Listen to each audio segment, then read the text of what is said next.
Hey everybody, welcome to the Homefront. I'm Jeff Dudan. If you developed a reputation as a global sales leader who could build high-performing teams utilizing the integration of biology, psychology, and social interaction, and shared this learning with the world in books, The Ninth Stratum, your name can only be Aaron Salko. Welcome, sir. How you doing, Jeff? Great to be on your show. I'm excited to have you on today. It's a high energy day here on the Homefront. We've got a lot to talk about. Here's my opening question for you. Have you ever written a children's book? I did, actually. Me and my daughter wrote one. It was called Boogers Have Feelings Too. All right, so that's where we're starting today, sir. So is that true? And what is this? You talk about science and psychology, but there it is. There it is. My daughter Tatum and me, we got creative one day and we said, this needs to be out there. We need to teach children not to pick their nose because there's some amazing science behind it. Is that without going too deep into the subject, is that what the book was about? And was it your daughter's brainchild? I mean, how does this come about? Because there's actually an important question behind the question is, doing something like that with your children changes their scope of how they view things. The fact that they can actually be creative and create something like that, and you know, you as a parent making that a reality is actually really cool. Yeah, it was. We were bored one day. Okay. And it was me and my two daughters, and I said, "All right, you know, cell phones down. Let's do something. Let's draw something." And they're like, "Well, what should we draw?" I'm like, "Let's draw characters. Let's make up some characters." And I said, "What kind of character do you want to make up?" And of course, I think Tatum was about 11 at the time. She goes, "Let's do boogers." And I'm like, "All right, we can do that." And we started coming up with names for boogers, you know, like Slimy and Greeny and, Sure, you know, Harry or whatever. And, you know, we were just drawing these things. And I said, you know what, this could be a book. Like, why don't we make a book? And I had already written The Ninth Stratum. So I had an idea of how to publish something like this and how to get through it. I had an editor and I had a designer. And so we took our characters, we gave it to an illustrator, and the illustrator brought our characters to life. And we went through pages in a story. And it was just about teaching kids like not to pick their nose because boogers belong in tissues. Okay. And tissues are their heaven. Okay. Well, you know, good work. On behalf of all of us parents out there, thank you for the work that you've done there. It's important. Thanks. A book available, Boogers Have Feelings Too, on Amazon. It's got a total of 4 5-star reviews, and Nice. it should be on every coffee table in America. But that being said, Aaron, look, you've had an incredible career. You work with Stephen Gould, who's a global organization, and then you also have Stratum 9, which is your passion play for helping organizations perform. You work with huge Fortune 100, 500 organizations, and possibly even some professional sports teams. Tell us how the Ninth Stratum works for people, and what was the learning around performance that led you to connect these dots? There's like 45 different things in performance-based skills. They're all grouped. And at the end of the day, what did you recognize about your peers and the people that you were managing? And then how did you build that into the Ninth Stratum? Yeah, you know, it all started with my own performance, you know, growing up in a small town in a little town called Carbondale, Pennsylvania, just north of Scranton. There wasn't much to do up there. And, you know, I was a product of baby boomers. My mom was an educator. My dad was a psychologist. So there was a lot of Jedi mind tricks played in our household. But, you know, work was what we did. There wasn't a lot of acknowledgement for work because that's what baby boomers did, right? And, you know, so what did we do when we wanted the acknowledgement? We worked harder. And I wasn't a big kid and I wanted to make a baseball team and sports was my thing. And so I quickly had to look at my own performance and say, okay, how do I get better? How do I improve? Science was always my favorite class, and studying the body early on at a age of 13 or 14, began to understand how lifting weights and working out could improve performance. And it helped me make this baseball team I wanted to get on. And I carried that in through college and into my career. Through college, I studied sports medicine and physical therapy, all the while dabbling in psychology and human biology. And when I took this job with Stephen Gould Corporation, this global entrepreneurial sales environment, great company, I knew nothing about sitting across the desks from C-suite executives or doing deals, even sales. I grew up in the restaurant business, so it was kind of a natural thing to engage people, but I didn't know too much about sales. And so I had to dive in, and I began to look at the high performers in my industry and in my organization and those outside of my organization. And then I used the knowledge I had of the body and the mind, the psychology and the physiology and the human biology to get that competitive edge, to like maintaining your focus throughout a day and having that high energy for sales. These are the things that I really focused in on. And so, that's where it really came about. And I got really good at the career. I was promoted, and one day in my early 30s, someone who I respect called me a high performer in front of some of my peers. And I was like, yeah, like that's awesome. That's the acknowledgement I was looking for. And it felt great for about 3 seconds, because then I was like, man, this person called me a high performer, but what criteria did they use? Who's the governing body of high performance? And did they just set me up for failure because now I think I've arrived and I've hit the pinnacle of my performance and I don't need to get any better? And that's when, I began to hear this word over and over again. I have a high performing team. And it was like a gut punch. I have a high performing individual on my team, or this person's a high performer. And every time I hear it, I cringe. And I was like, no, this isn't good enough, because this label is important. This is a milestone label for somebody to receive. And so we need to define it. And then we need to build tools to be able to show somebody how to measure it. Let's build a pathway so that those who have desire and effort can achieve a higher level of performance in their life. And it's not just about career, it's about life in general. So that's where it started. Standards are the greatest thing that we can give other people. And you talk a lot about mindset, self-reflection. You talk about the fundamentals of drive and effort in the book. And if you have drive and you have effort, then that is the building blocks that you need to work with to make somebody a high performer. And in my life, what I've really learned, I learned a lot for this from David Goggins. And one of the things that he said was, will you perform standards and will you push your limits in the face of no consequences or no goal or no purpose? Meaning standards for the sake of standards. It's like, people go out and train because I'm training for a half marathon or I'm training for a marathon. But will you push yourself and train just for the sake of training, just to see how far you can push your body? That really resonated with me. It's a subtle but significant distinction about standards, because we have to have, I know that part of high performance is being a goal setter. Part of high performance is being a lifelong learner. Part of high performance is being extrospective, meaning being able to look at yourself objectively and say, you suck, or you're good here.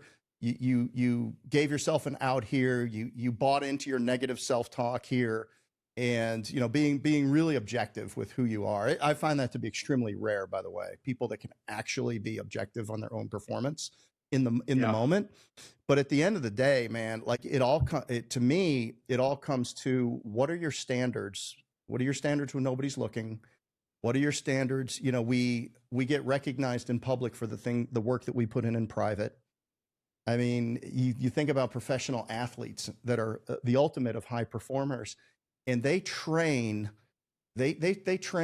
off season, on season, 3 times a day, the minutes of footwork, strength and conditioning, electric shock to their muscles, recovery, and they're training and they're training and they're training. And then they go out and they have to make it all count. They have to make their legacy in an 8-second football play. It's the training is 5,000 to 1 in terms of time training versus performing inside of that. And then we have entrepreneurs in franchising that we put into business that go out and try to execute the business, but they don't put in the training. Man, you're right. You know, absolutely how right. many employees 100%. show up every day and they didn't watch the video you sent them, they didn't read the book you gave them, they didn't do anything. They just show up and they think somehow in this moment they're going to be able to perform. It's crazy. I mean, it's actually insane, the lack of preparation that people approach important things in their life with. You know, Jeff, you key in on something that's really important, because a lot of people make it through life on innate abilities. Mm-hmm. And I call innate abilities behaviors.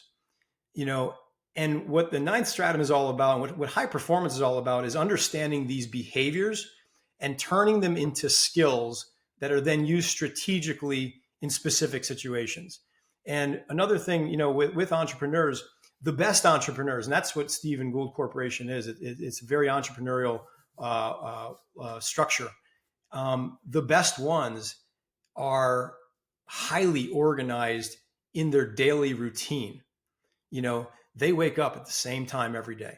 They do certain things every morning that propel their performance throughout the day, right? And they're on schedule, they're on task. If they need to read something, they're building in, time to do that. Like you said, some people just show up and be like, I've always been good at this stuff, I'll just figure it out. Good luck, buddy, because you're going to hit a wall at some point. And you know what, Jeff? They do figure it out for a time being. And then they hit the ceiling. And then they wonder why people are now naysayers and not cheerleaders. And they have this the mindset like that. The money that they make is their credibility. And really, as leaders, all eyes are on us. And as we all move through life, our performance matters. But how many of us have actually taken the time to truly understand what our performance looks like? And hey, it's okay if we haven't. But if we don't, our impact on our organization, our impact on our coworkers, our family, our friends, and even ourselves, it's nothing more than accidental.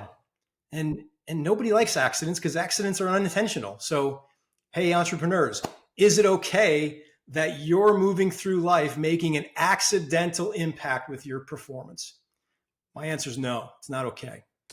But there's a way to get better at that. I have a friend who started talking about return on intention, not return on investment, not return on, ad spend, but like return on intention. And I thought that was such a brilliant connection to make. I love that. So you had said people get up at the same time, they show up, they go to the gym. I find it interesting when I observe people that meal prep. Okay, so why would somebody meal prep? So why would somebody take a Sunday afternoon, cook a pot of chicken, cook a pot of rice, boil some carrots, meticulously put them into 5 containers so that every day of the week that they've got their lunch with them? Well, they may be on a budget, right? That's one reason, but that would say that they're disciplined and they're intentional about, the money they spend. More often, it's either time or health. They're like, I want to have the food when I need it. I want it to be healthy food. I don't want to have to not eat. But whatever it is, man, observationally, when I see somebody meal prepping, they tend to be leaning more on somebody that I can depend upon. And I just, it's an odd, connection to make. But what other things do you see that people might not, think about, but you see as tendencies across people that you would consider to be high performers? Well, let's stay right there, because purposeful nutrition. So let me back up. What we've identified is 5 categories of human performance: cognitive ability, mastery of emotion, social interaction, purposeful nutrition, and mentality, right?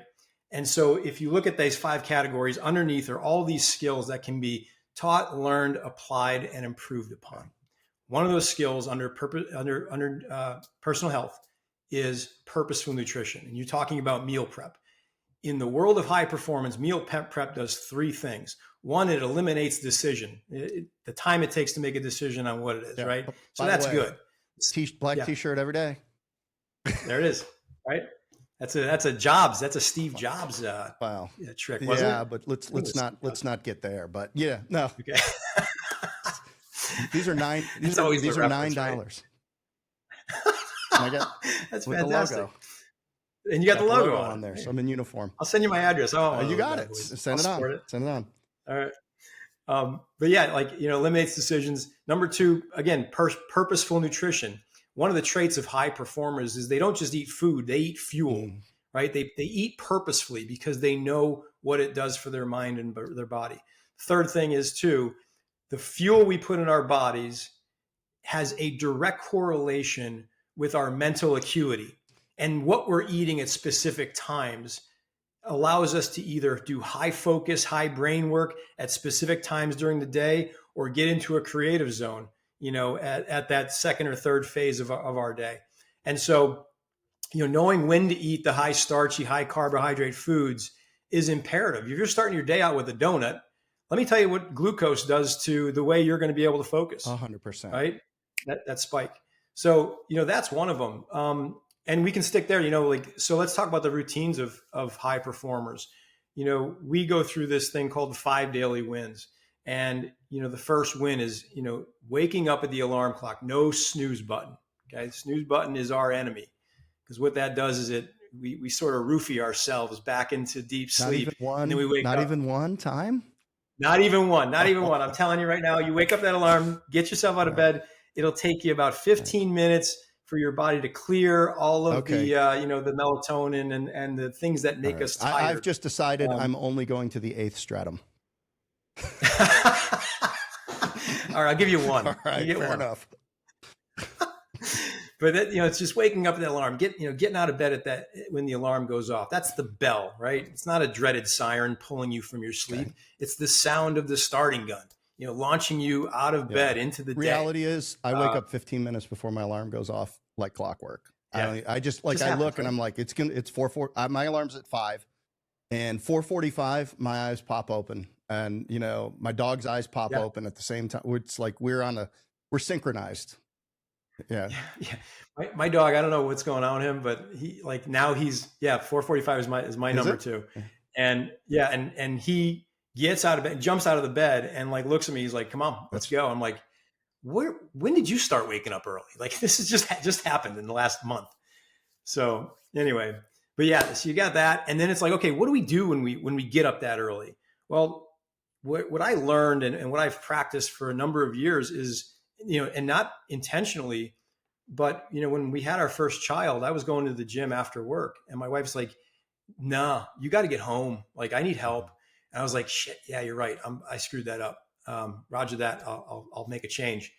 And then I realized, okay, I got this window of time while everybody's sleeping and no emails are coming in. There's nothing hitting me.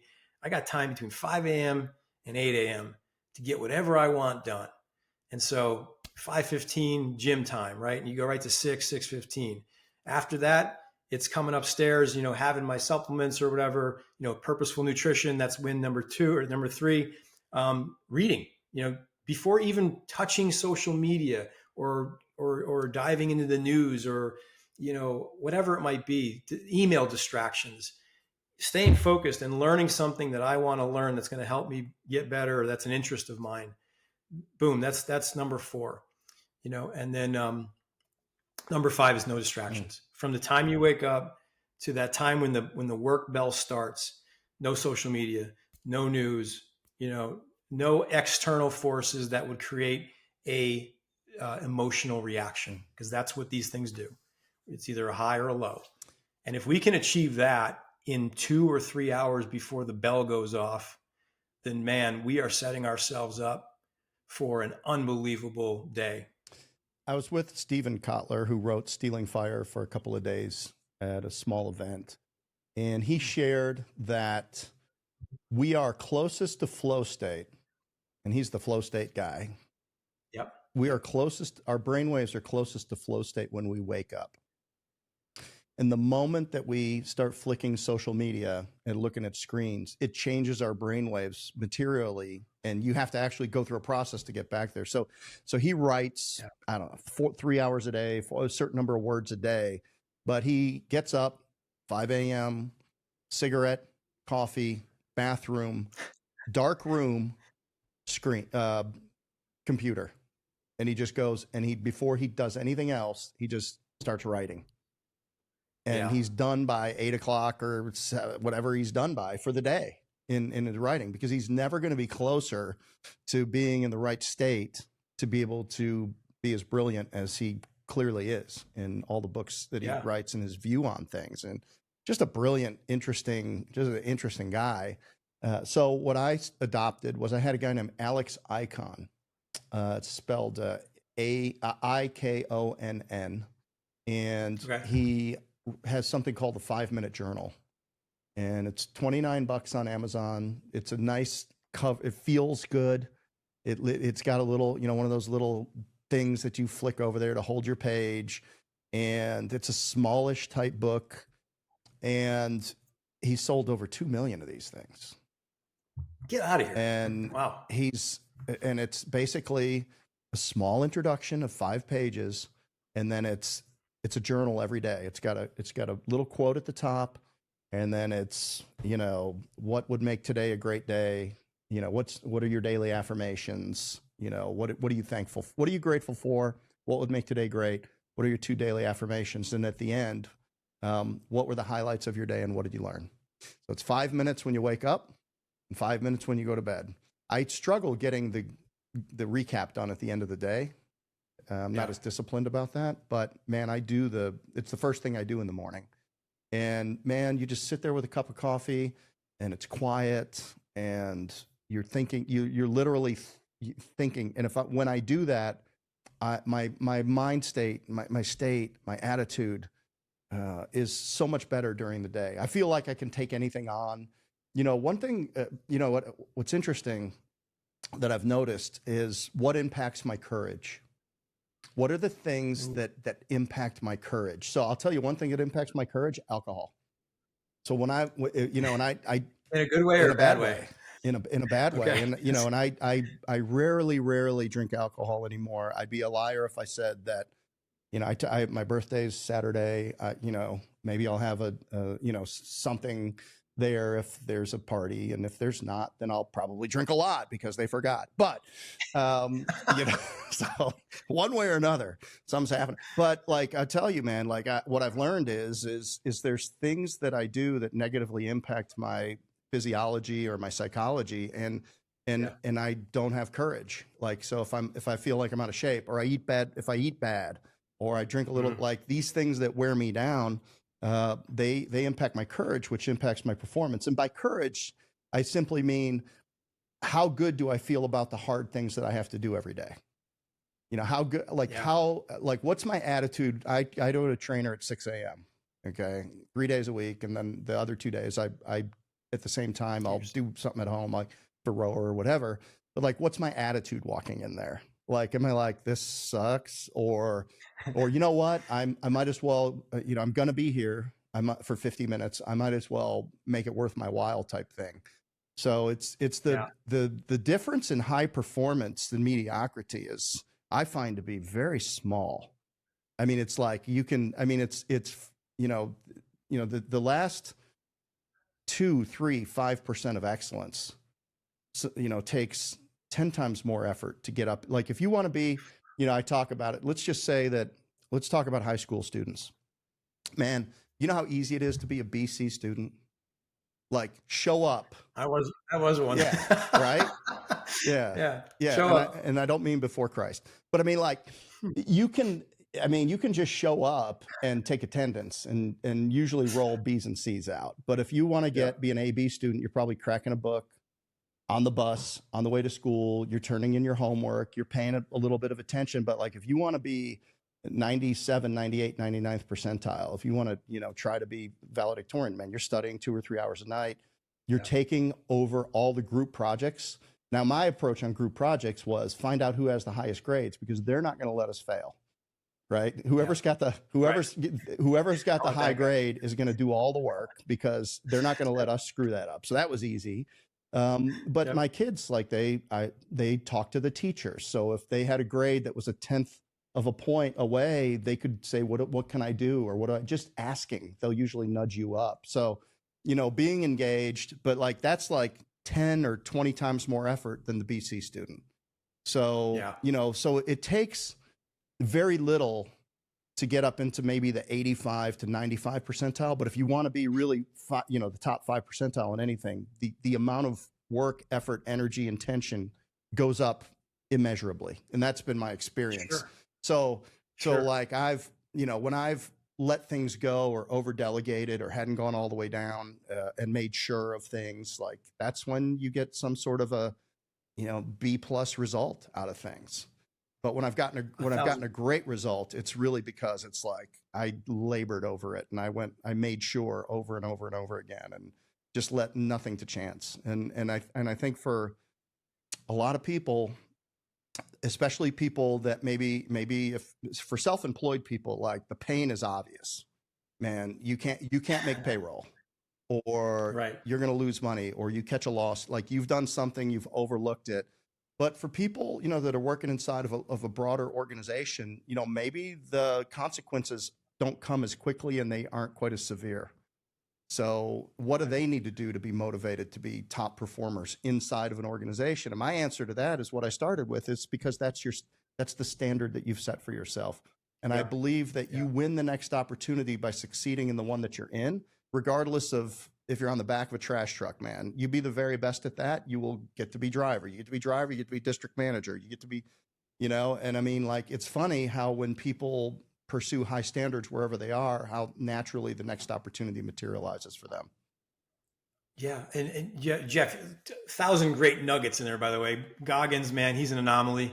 The guy's just a machine, but he's got a mindset that, if you can adopt a 20% of his mindset, you'll raise your performance overnight. Happy birthday. Happy early birthday for you. How's 35 feel? It feels good. I was going to say, man, you're clearly fit and I'm clearly old. I just turned 50 in May 11th. Wow. So I wouldn't have guessed it. I'm up there I'm on the 5th floor now. It's nice to be on the 5th floor. It doesn't, for anyone coming behind us, it doesn't feel that different. No. But, it is something that when we look at entrepreneurship and, the struggle is real, again, it comes back to what kind of analysis are you doing on your own performance? And that was always the struggle. Like, in organizations, right? They say, okay, hey, we're going to do your annual performance review. And, hey, we love having you here, but, your composure, you kind of fly off the handle a lot of times in these high pressure situations. Composure is really affecting your performance, and and we see this all over the place. The employee goes, "Oh, okay, Roger that. I got to work on that." Okay, and then they go, "How the hell do I work on composure? Like, what's the practice? I got to figure this out, right?" And then they go to their manager and be like, "Hey, I was told my composure is really affecting my performance, my staying power here. How do I fix it?" And the organizations go, "I don't know. Hey, Nancy's really composed. Go talk to Nancy." Or we got a great learning management system. Go watch a couple of videos on that. And then, the person's lost and they come back to the table and they go, 6 months later, and what do they get? They get a PIP, right? Performance Improvement Plan. And when that PIP is there, that person's got one foot out the door because they're like, "Hey, this organization didn't take care of me." And, when it comes down to looking at our own performance, which is really the key to this message, is there is a process to all these skills that we may be good or bad at, but we've got to be able to focus in. And your part about self-reflection and the journaling in the morning, part of that is, hey, what do I need to work on? What am I still doing over and over and over again, and it affects my performance? And then you can boil that down generally to a skill. And then you can look at that skill and, okay, we've got a ton of information on all these skills that we've defined, but the information's out there. And if it truly is a skill, then there's a process behind that skill. We've identified like work ethic as a skill, and everybody goes, "No, work ethic, that's innate. That's not a skill." And yeah, true. Have we picked this up from our parents or our grandparents? Absolutely. But my grandfather was a builder, right? And he was meticulous. He was a pain in the ass too. He drove us hard when we worked for him. But I learned work ethic from my grandfather because he had a process to his work. He showed up 15 minutes, prior to the job being done. He got organized, ready for the job to start. When he was in the job, he was focused and he executed on everything. And if something was off, he'd do it again. And if he had a deadline to hit, he didn't leave at the bell. He stayed the extra time. I learned that process, and that was my process for work ethic. And so if it's a process, we can teach those processes. And so the reality is, again, if we're looking at these skills that we're deficient in, or maybe we're ignoring, and we're journaling, and we're taking that time to self-assess, we can fix ourselves. We can get better. We can improve our performance hand over fist. Every time we see a deficiency, we can improve. So it just takes that desire and effort. And those are two things that our parents can't give to us. Nobody can give to us. If we don't have those two things, we're not getting out of the starting gate. Yeah. You talk about social interaction, and that's pretty broad. You think about people that perform highly. I mean, okay, well, you mentioned Steve Jobs. How skilled was he at social interaction? I'm not sure. Maybe I think people feel like they're mesmerized by somebody like him, but he also was very rough. People said it was the greatest 17 months I could survive there at Apple, right? I mean, he would drive them all weekend, hundreds of hours, and just do it. What type of coaching or advice do you have around social interaction for people that want to improve their performance, and where are some of the blind spots? Yeah, that's a great question. And, if you look at, moguls like Jobs, right? And you look at his social interaction, was he high performing in social interaction? Probably not. I'd give him maybe a fifth stratum if he was even working on it at all. Right. But social action is that skill that high performers use to work well with others and excel in social settings. And some of the skills that are under social interaction are charisma, relatability, savvy, communication, listening. You had Reddington on here, Michael Reddington, the disciplined listening method. A little shout out to him. Finesse, social awareness, like some of the EQ skills, trustworthiness, empowering. These are all the skills that we use to be socially high performing. And when we're doing that, we get people to buy into us. And so, there are a bunch of skills that we can teach, and communication is one of the biggest ones. Not just written or verbal communication, but how about our nonverbal communication? How about how we're showing up every day and our body language? What our body language is saying to people? As I said before, leaders, all eyes are on us, whether we like it or not. And so when we're showing up and our body language is reading something, we're casting that onto them. And so how we show up is going to directly affect the way they engage us. It's contagious. And so one of the things I can share with you, with the leaders that are watching this podcast is, be mindful. Use transitions. Transitions were something that I was taught at a very young age. My father, again, the psychologist, I was playing baseball. I was, it was like A-ball or whatever. And I was out in the field and I was screwing around watching butterflies and waving to people in the fan. Ball was hit to me and I missed it. And I came across, and my father took me aside one day. He goes, "Hey," he goes, "What's that? What's that white line that's on the field there?" I said, "That's the foul line. That's the." He goes, "What happens when you cross it?" I said, I'm in the game." He goes, "That's right. You're in the game." He said, "So whenever you cross over that white line, you're no longer a spectator. Doesn't matter who's in the audience. Doesn't matter what the smell of pizza or the butterflies or the planes going overhead. You're in the game. That's your sign." I was like, "All right, roger that." And every time I'd look at that white line, I'd be like, "Okay, I'm a baseball player now." Walk in. I carried that through my whole career, throughout my entire life, from walking into meetings. And if you're ever around me and I'm walking into a new meeting or something like that, I'll stop. I'll take 3 seconds, and the door frame, the threshold, is my visual cue to stop and think, who's on the other side of that door? What do they need from me? And how do I need to show up? What are they expecting of me? What's the emotions on the other side of that door?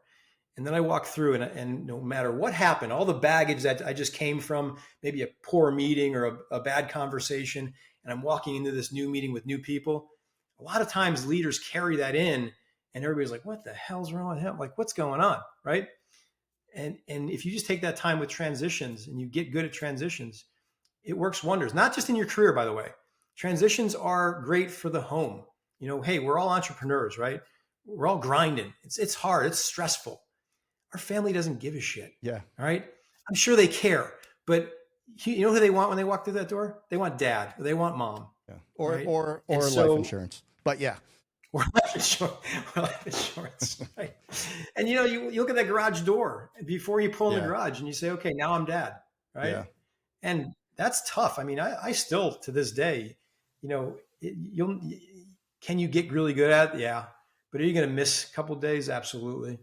But it's something that makes you highly aware. And that's what high performance is all about, raising your awareness to make you think and act differently in all these skills. I think that's a point worth double clicking on. I've got 3 examples for you. I read a book, I forget, maybe it was Larry Janeski's book, but he was talking about, you know, this guy who was a plumber, and he was just always so present and always so joyful. And what he would do is, you know, when he would come home from work, you know, he had all the stresses of it. He was a self-employed plumber, but he had what he called a trouble tree. So he would hang all of his troubles on the tree, and then he would go home, and then he knew they would be there when he left in the morning. And I find that to be very powerful. Like, man, you know, there's a lot of stresses, and, you know, and what I do, I've got 250 franchise owners out there, man, almost, you know, 80% of them under 18 months old. I mean, these are all new business owners. We're adding 8 to 10 a month, and it's just a lot. You know, there's a lot of stress. We got a lot of people. It's a fast growing organization. And man, if I took all that home with me, you know, it wouldn't be good for anybody. I had a great coach named Dave Zierfoss, and he would always ask us, what did you come into the room with? I love that. What did you come in as this opener? You know, what did you come into the room with? And then at the end of the day, you know, what are you walking out of the room with? And, you know, and if you think about what did I come into the room with, what I would think is, oh, I just came in with some baggage that I need to set aside to be present for this meeting and to deliver and have the outcomes that we're all here for. And then the third thing is I coach a lot of youth sports, and, you know, to your line, what sports do you oh man, a lot of travel baseball, a lot of youth football, and a lot of, well, none of my kids were great basketball players, but, you know, they tried. So a lot of rec basketball and stuff. And my daughter did soccer, but I could only coach her when she was like 5, and I didn't know. Yeah, soccer's different. That's a different. So, but anyway, I would have the football is probably what I did the most of. And I would say, you know, once you step over the line, you can't recontract. Like you can't choose. Like, you've already made the decision. So once we put our helmets on and we're over here on the side, and then we step onto the field, like, there's no recontracting. You've decided you're a football player. So you have to run, you have to tackle, you have to jump on the loose ball, you have to block, you have to do whatever it takes, because you'd see them, you know, they'd be thinking about, do I want to do this? Do I not want to do this? And I'm like, you've already made the decision. Like, the decision's been made. You know, now you can choose not to step on, but once you step on, then, you know, we're assuming that we all are going to do everything that it takes, and that's what we want to be here. It's a subtle mental cue to say, you know, be present, be focused, you know, and don't drag all kinds of baggage with you into new situations. So I like the door. I will, you know, you've impressed upon me that door frame analogy, and we all have to remind ourselves, you know, because you just got off a bad call and you're dealing with this, and, you know, you've got 4 other things that you need to deal with, but now you've got to walk into this other situation and be present for the people that need you. And it's amazing how well our brains, our subconscious, pick up on the emotions of others and translate it into how they're going to react or how they're going to interact with that person. And, you know, until you really dive into that science and understand it, you don't understand how big of an impact you have when you walk into a room with just this on your face versus this on your face. And, you know, the smile is so powerful. So I like to teach that a lot. It's like, hey, how you walking in? Is your head up? Are you in the phone? You know, are you distracted? Or are you looking around the room and, like, going up to the person? How you doing? What's new? How's things going? Right. and engaging people. Talk to me about fear. I'd like to talk about fear, and what's your observation of fear and how it impacts performance, or is it a big deal in your work? Fear is one of those emotions that I believe is so important to recognize in yourself, but not lean into. Mm. In the world of fear, fear can drive bad decisions. Fear can drive us to have bad reactions. Fear can paralyze us in doing something. And so recognizing what fear feels like and when we are fearful is so important. And this is part of what we teach in that understanding and management of emotions, criteria that we've developed. And so when you look at fear, it's like, okay, I'm afraid to do this. Maybe it's butterflies. Maybe it's absolute paralysis. Maybe it is just something that, man, I am uncomfortable as hell, and I do not even want to take the first step on this thing.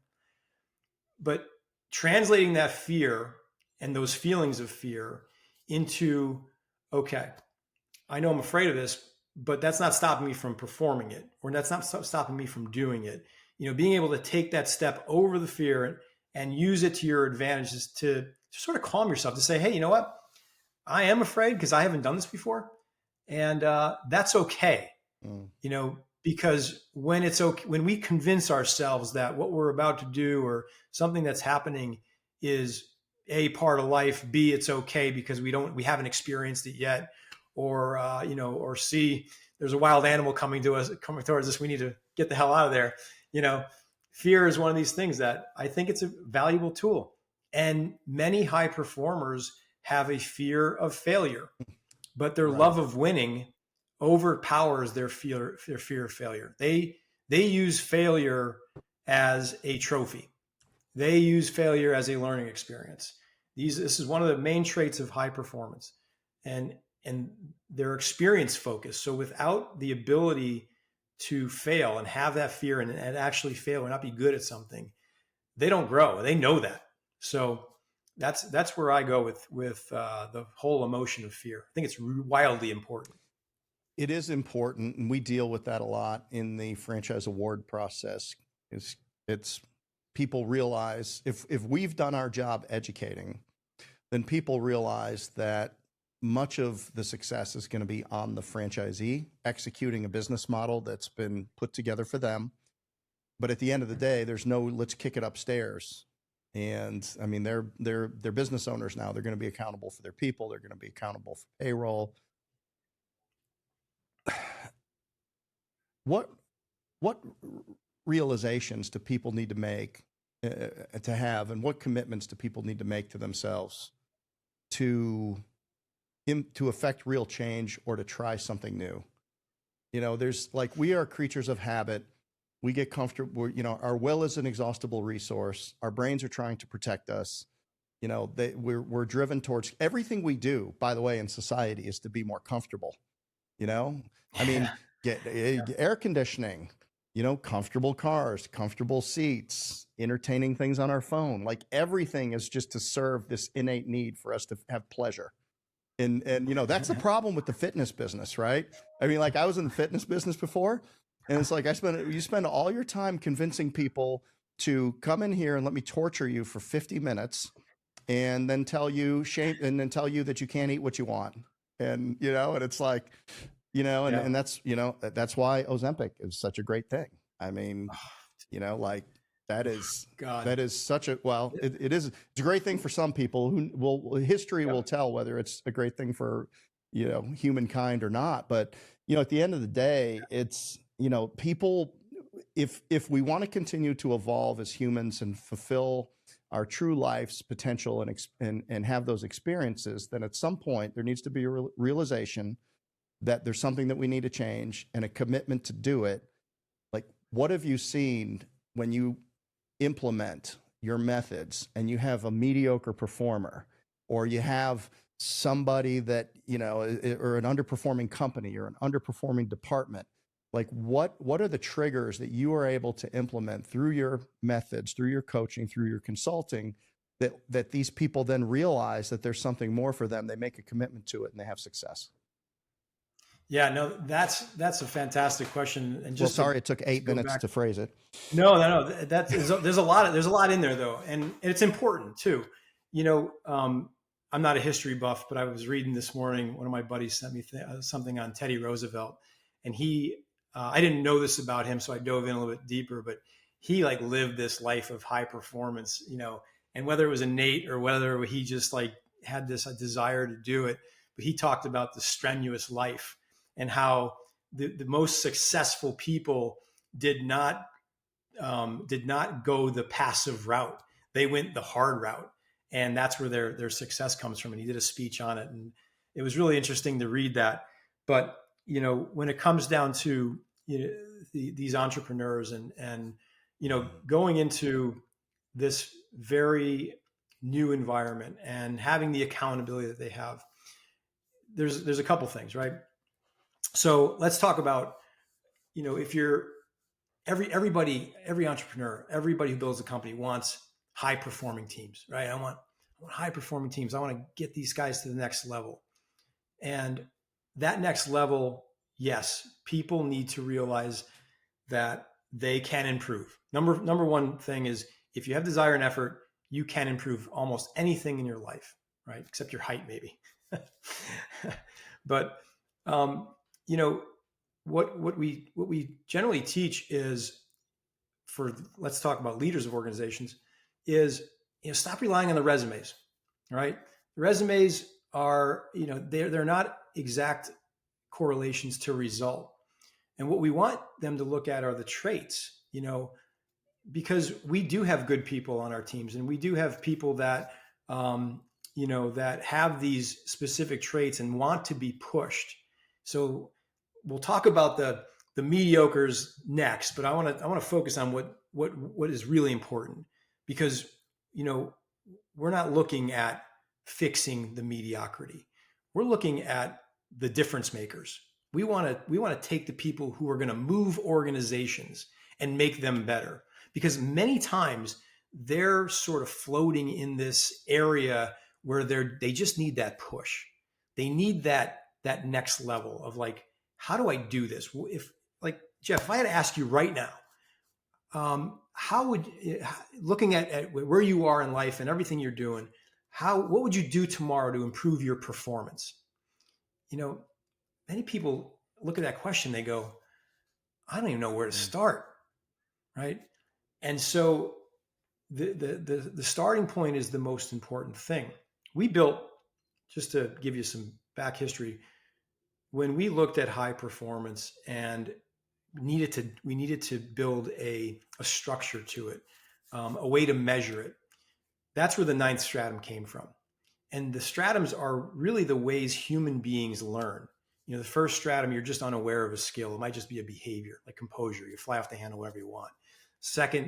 The second stratum is when you understand what composure is and you don't care. You're like, I'm still going to fly off the handle, right? Third stratum is that day when somebody says, hey, your composure is really affecting your performance. You need to fix it. And that's the aha moment. That's that third stratum. In the fourth stratum, somebody says, you go, okay, I got to fix this. I need tools. So you go, you look for books, right? You ask people questions on how. You look for coaches. You find videos. Fifth stratum, you begin to watch the videos. You begin to read the books. You begin to work with the coach. Sixth stratum, that's the one we talked about. Sixth stratum is the most scary stratum, fear-based stratum, right? It's when we have to actually apply the knowledge that we've learned.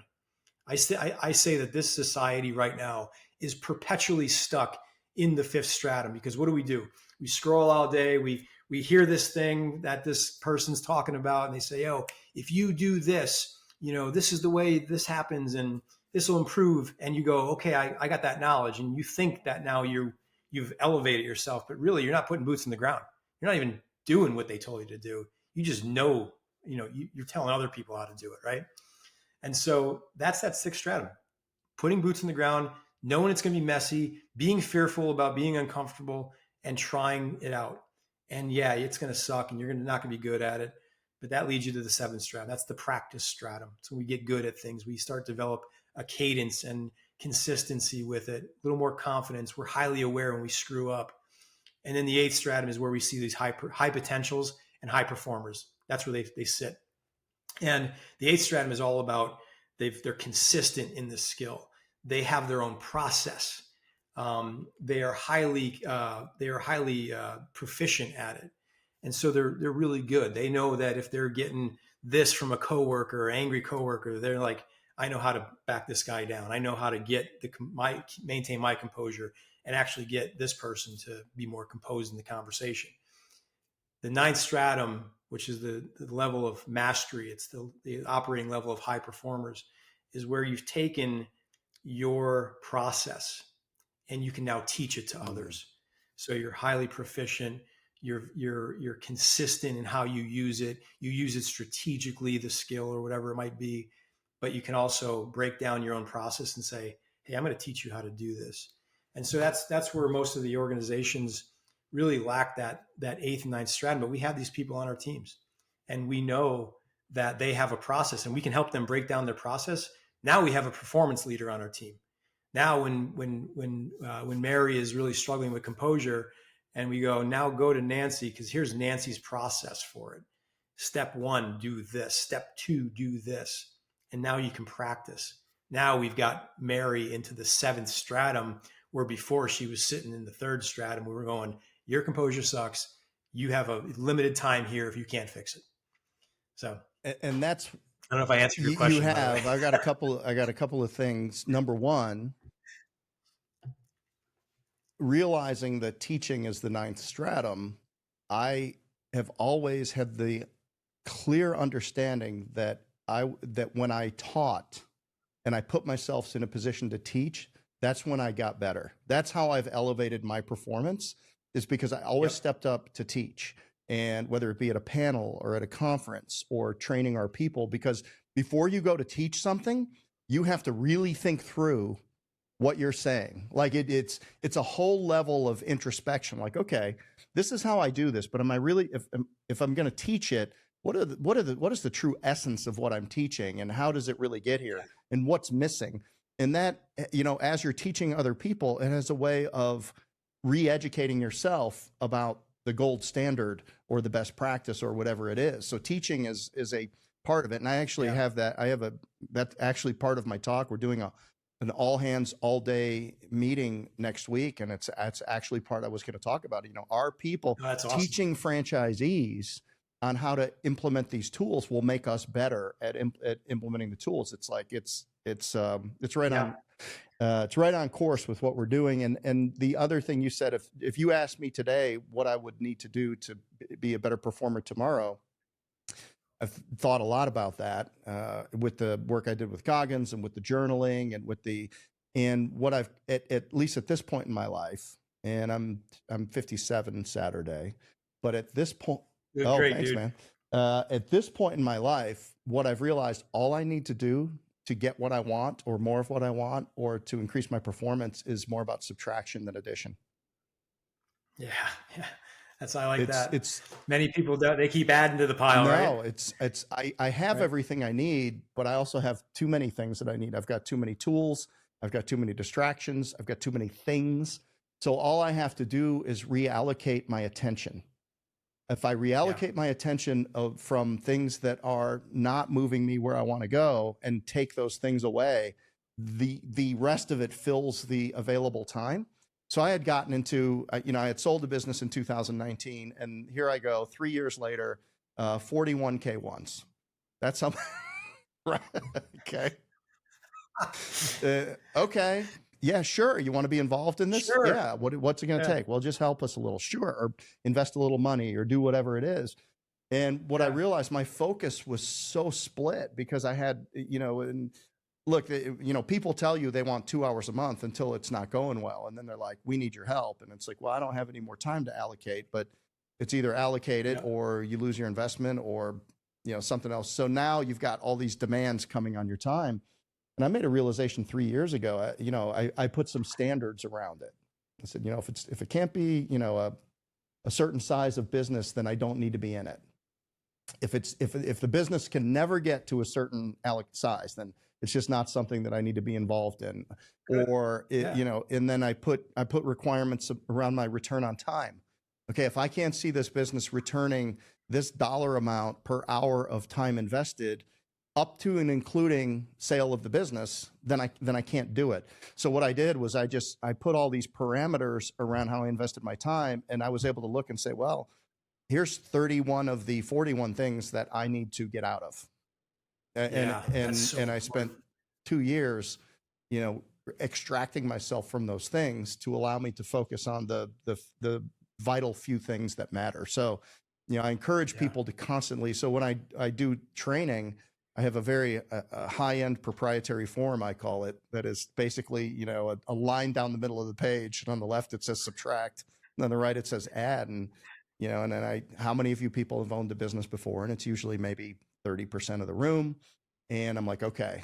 And they're all now business owners, 70% of them for the first time.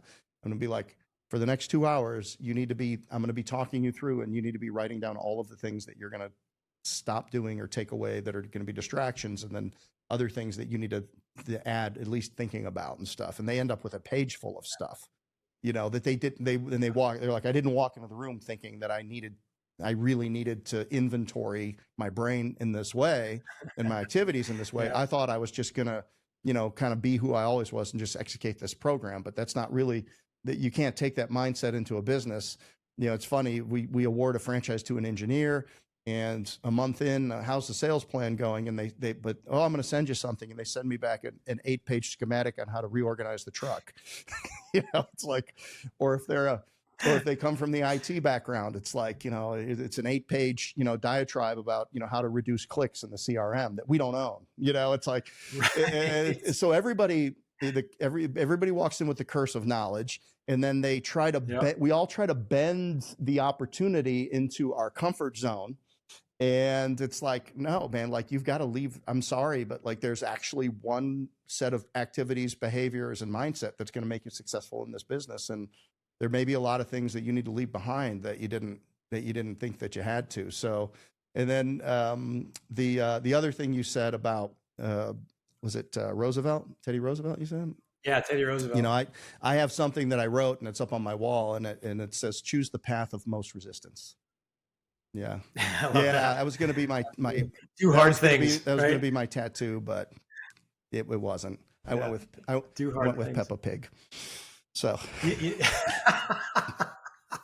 I like that. That's all right. Kid I've had enough of Peppa Pig in my life. I got 2 daughters, and I think I've memorized every episode. Well, there you go. So, but you keyed in on something. 2 things that I want to touch on. That exercise that you have them do about subtracting things, that's a great exercise too for delegation and empowerment. 2 things that entrepreneurs need to learn, and they need to learn it fast. Who's on my team? Who wants the ball? Who can I trust with this? Who needs the challenge, right? And so great call out on that. Great exercise on that. The other thing you were referring to, I'm trying to go back to it.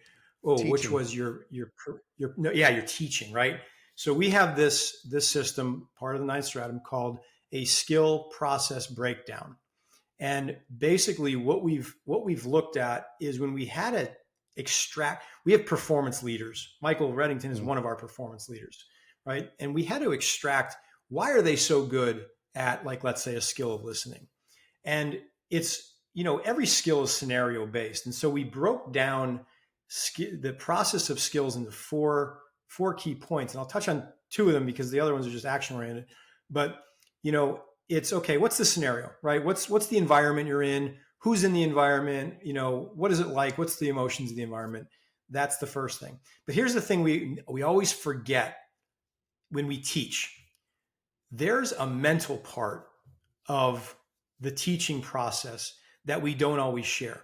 We share the tactical, here's the ABCs on how to do it. That's easy, right? Here's the actions you need to take to improve this skill. But what happens before we take that action? There's a mental game going on inside our head, and we're thinking about things. We're mentally preparing to take the action, or we're assessing, or we're analyzing our own emotions in the time. We're doing all these things that get us in the mindset to take action. And that's a big part of the teaching process. Because if we don't teach what the mindset needs to be before you take action, you're just giving people a set of rules to go and try to execute. And many times they don't know why. And so that's I wanted to just, key in on that, because that was important in that whole teaching process. You wrote another book, The Wrong Right Track. That's not a book that we purchased to prepare. I bought the Ninth and read the Ninth Stratum. But you also wrote The Wrong Right Track. What is that? Oh, that's actually a friend of mine that wrote that book. I might have just I probably helped promote that. Okay. He did it for my book, and great book, by the way. He's an avid reader too. And definitely pick that up on Amazon. It's a really good, especially for entrepreneurs. Well, my Grok has let me down. Had that pegged to you, and I was on Amazon, and I only found the Booger book in the Ninth Stratum. So, but dude, the Booger, that's funny. That's great. This is the first podcast I've been on when somebody said, "You wrote 2 books." You're like, uh-oh. Here it comes. Hey man, that was I know my opener when I see it. I mean, that is awesome. My opener. I'm like, I'm highly, the Ninth Stratum, sure, fine. But the other thing, I'm in. So, all right. Oh, I wanted to give a shout out to Michael Reddington. He is The Disciplined Listening Method is his book. He connected us. I really am thankful for that. One of the best. I've had him speak at multiple events. He's been our highest rated speaker at our conference 2 years in a row. He nudged me by point something, but I have to give it to him. And just really, really a thoughtful person. So I know that he's running in your circle, and sounds like he's one of your thought leaders around your consulting business. Yep. We'll actually bring him in once in a while, for a session where I'll speak in the morning, and then he'll come in the afternoon and deliver his message, and it's always complimentary of what we're teaching there too. But yeah, his techniques, his practices, his methods, spot on. Check him out. Check out the book. It's really, it's viciously thoughtful and effective. And he was an interrogation expert and for loss prevention, and had about a 76% confession rate, so they would bring him in where nobody knew who stole the VCRs or who stole the money out of the till or whatever. And he would just interview people, and he would compel people that, and I always get it right. So I'll, when I'm speaking with him or at an event, I'll share something about what I learned from him, and he'll be like, but that's not exactly right, Jeff. So it's like, I get it, but it's not it's not exactly right. But I mean, ultimately people will confess when they come to believe that any reasonable person faced with the same set of circumstances might have done the same thing. I've worked for this company for 20 years. I'm behind on my rent. They've always taken care of me. I'm just going to borrow this. I intend to put it back. And, and then you say, well, when they can save face, right? And you got to give them the ability to save face. Hey, when was the first time it happened? And, then you just kind of crack it open, and then they're whatever. And he's so, hate negotiating with him, by the way, for speaker fee. No, it's painful actually. And he always comes up with, he's like, when I always talk to him or tell people about him, his phrase is always like, ethical, non-combative interrogation methods. I'm like, so that means you don't bang their forehead off the desk, Mike. Is that what you're telling me? Like, no waterboarding this time. No, okay, good. I think he just won a jiu-jitsu tournament, so he could actually. Yeah. I think he could bang their head off the table, but no. And the good news is he's always so reasonable that, I know that I couldn't win a negotiation against him. So he just comes in reasonable, and we don't have to, but anyway. Hey, Jeff, how many of your entrepreneurs, how many are taking on these teams? Because there's one more thing I wanted to touch on that I think could be valuable to your listeners. But what do you mean by that? You have these people who are stepping into these franchises, and, they obviously have to onboard people, and they have these individuals on their teams. And I always say, one of my quotes that many people hate me for, which is we deserve the teams we have. They don't hate me for it. They're just like confused by it. We're like, what do you mean? Well, if we're constantly kicking the can down the road and we're not making improvements to our team, or we're not coaching them up, or we're not terminating the poor performers or the toxic players, we deserve that team. And we also deserve the teams we have, and we've educated people to a point where they're high performing and they're going at it a million miles an hour. But it's a good segue into, we've identified 9 traits of high performers. And when leaders know this, when the franchise owners know this, and they have these people on their teams, what we teach is to look for these traits. And there's 9 of them, because I like number 9. But there's goal-focused, knowledge-driven, network-driven, experience-focused, personal growth-driven, disciplined and self-evaluation, motivated by failure, altruism-motivated, and health-focused, right? And so what do leaders do with this? Well, when they can start looking at their teams and their team members and identifying these traits, they can now feed the machine. And what I mean by that is a lot of leaders have high potentials on their teams that aren't getting the necessary performance nutrition they need. Meaning, a goal-focused person, if you can identify that this person is goal-focused, well, they're not going to want to do anything else besides you giving them targets to hit. They're going to perform at their peak when they've got new targets, right? A growth-driven person, they're the ones who want to learn. So you put them into professional development things, they're going to not only take that information, but then they're going to apply it in the job, right? And if we're not giving them that information or that opportunity to learn and grow, they're going to get bored. They're going to leave. They're not going to perform up to their standards. And, last one, like network driven, right? These are the people that want mentors. They're driven by expanding their network. These are the people you want to send out in a crowd and be like, go pull some more people back into this organization. Go get some information for us. That's where they're going to shine. And so what we usually see is leaders not giving their high potentials the performance nutrients they need in order to get them to that high performance level. Right. And, when they've recognized these traits, they can easily feed the machine. Yeah. Makes tons of sense. And yes, our franchise owners, what do they need to do? They need to be the face of the business in the community. They need to go out and have 100 conversations with referral partners and people that they want to create collaborations with. They need to build a team. They need to sell, fulfill, and collect. Like that's what they need to do, all on our platform, within our brand, within their territory. So yeah, very, very relevant. So maybe we can get you in front of them at some point down the road. We'd love to do it. All right, we're heading towards the barn, and I've got a curveball and a fastball for you. Oh man! Before yeah, you were a baseball player. Yeah, there you go. Yep. You bat left or right? Righty. I would switch it, but I mostly bat right. Throw right, bat right. Throw right, okay. Bat right, shortstop. All right. Oh, there you go. Got a big hose, big arm.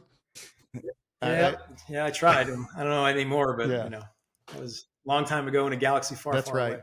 So, but before we do, is there anything else that you want to throw out there to the audience? One thing that I always say is, our systems are perfectly designed for the results we are getting.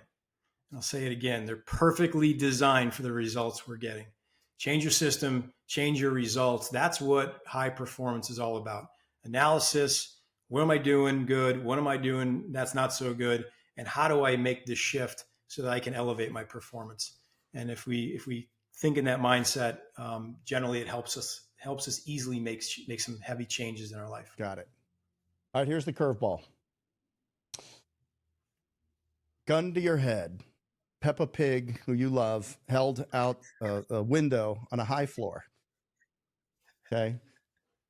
If you had to start a business in 30 days, and it's something that you are not currently active in business in, but it's an opportunity that you see in the marketplace right now, what business would you start? Oh man, that is a heavy curveball. I would start a business, and I can't do anything that I'm already doing, huh? There's always an adjacency that people see.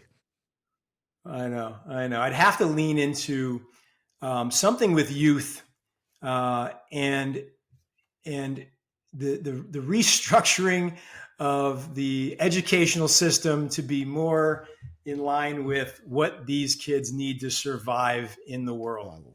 So, I see that we have some major gaps there, and if I could do anything right now, and if I had the funds and the backers to do it, I would absolutely lean into something like that. I love that, and I think that is right on point.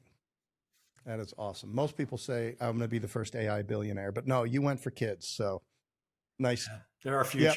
Awesome. Thank you for that. All right. How can people get in touch with you, Aaron? Yeah, I'm on LinkedIn and social media. I had to lean. That was my sixth stratum. I had to lean into social media and put myself out there. That was pretty freaking scary. All right. So but yeah, you can DM me there, and I'm always available to talk about high performance with anybody who wants to listen to me drone on for a couple hours. All right. So that's Aaron Salko, Salko. And is that what they would put in on Instagram, Facebook? Yeah, you can find me that way, or Ninth Stratum is my handle on Instagram. Okay. And it's a number 9. Yep. Number 9, TH Stratum on Instagram. Well, there you go, folks. Okay. Here's the fastball right down the middle. If you had one sentence to make an impact in somebody's life, what would that be?